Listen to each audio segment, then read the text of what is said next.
quickly, is he here? He should be. Hussain? The lyricist of Door is here.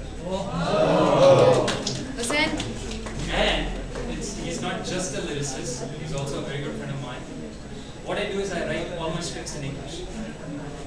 And Hussain translates them in Hindi. And please don't think that this is just simple translation, because that's when you get the rotten subtitles that when you buy your DVDs. That's what happens when you translate. But this is a lot more. This is about understanding the essence of what I'm trying to say. A lot of my language is spoken English, predominantly molded by my American thinking. So to get that American idiom across, I mean, there's so much work that goes into what Hussain does. It's invaluable. Of course, his lyrics are altogether another thingy. Inspiration behind Door.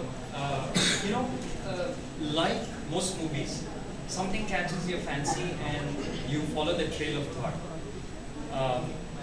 Door was simply one came first and the other followed, but I was on the jury at the National Awards and I'd seen this film called Perumal Kalam.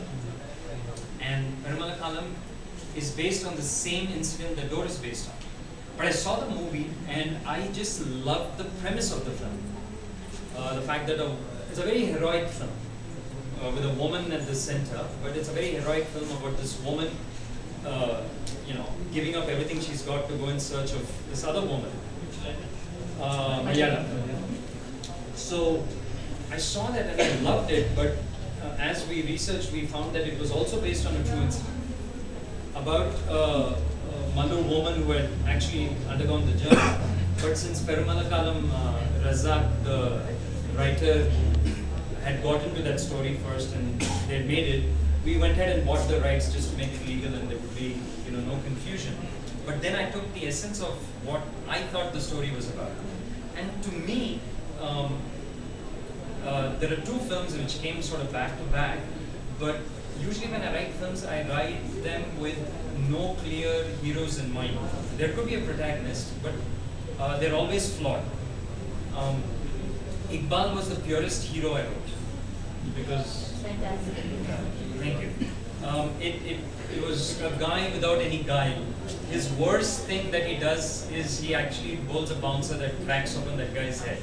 That's the worst thing he does in the movie. Otherwise, so it was fun writing that. But when I came to Door, because it was so, there was a true story to latch onto. It wasn't that I was creating this amazing piece of fiction.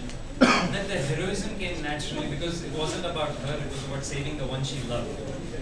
So then as you do in any movie, you build up the front story and you build up her motivations and stuff like that. And as the story kept getting written, I realized that it was more a story about both the women and then not just one of them. That's how the movie ended up.